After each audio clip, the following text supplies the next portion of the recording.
علیکم سر، کل آپ نے صبر کے 2 میننگ ہمیں بتائے تھے، صحیح، کہ اگر آپ کے ساتھ زیادتی ہو رہی ہے تو آپ اس کی استطاعت رکھتے ہو اور اس پہ صبر، اور اگر استطاعت نہیں رکھتے تو اس پہ ایک صبر.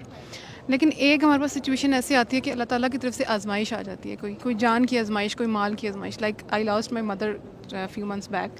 تو اس صبر پہ اللہ تعالیٰ کا کیا صبر کی کیٹیگری ہے؟ لائک وہ کس کیٹیگری میں صبر آتا ہے؟ اس صبر کے بارے میں کیا ریوارڈ ہے؟ وَلَنَبْلُوَنَّكُمْ بِشَيْءٍ مِّنَ الْخَوْفِ وَالْجُوعِ وَنَقْصٍ مِّنَ الْأَمْوَالِ وَالْأَنفُسِ وَالثَّمَرَاتِ وَبَشِّرِ الصَّابِرِينَ الَّذِينَ إِذَا أَصَابَتْهُم مُّصِيبَةٌ قَالُوا إِنَّا لِلَّهِ وَإِنَّا إِلَيْهِ راجعون.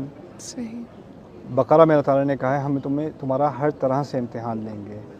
خوف سے متعلق امتحان ہوگا، بھوک سے متعلق امتحان ہوگا، اور پیسوں کے نقصان کے معاملے میں، ثمرات کے نقصان کے معاملے میں امتحان ہوگا، اور لوگوں کے نقصان یعنی لوگوں کی ڈیتھ کے متعلق بھی امتحان ہوگا.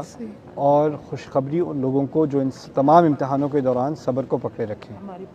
جو کون ہیں ویسے کون لوگ ہیں یہ؟ جو جب بھی انہیں کوئی چیز آ کر لگتی ہے تو وہ کہتے ہیں بے شک ہم اللہ ہی کے ہیں اور ہمیں اللہ ہی کے پاس واپس جانا ہے.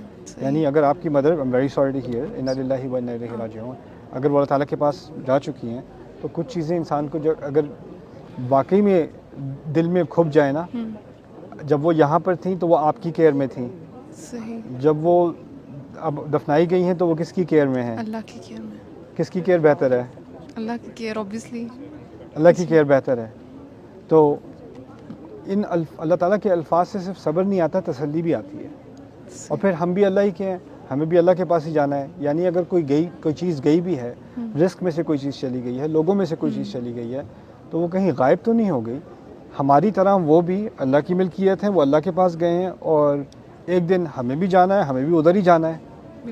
تو اب بس سوال یہ ہوتا ہے کہ جب ہم وہاں جائیں گے اللہ کے پاس تو کیا ہماری ان سے ملاقات ہو سکے گی کہ نہیں؟ اس کا ایک ہی طریقہ ہے کہ ایسی زندگی گزارے انسان کہ وہاں پر ملاقات اچھی ہو سکے. اب سارا فوکس اس کے لاس پر نہیں، اس کی ریونین پر ہونا چاہیے، ہے نا؟ ریونین تو ہونی ہے، بس ایک طریقے سے نہیں ہونی کہ اگر ہم اس یونین کی تیاری نہ کریں، رائٹ؟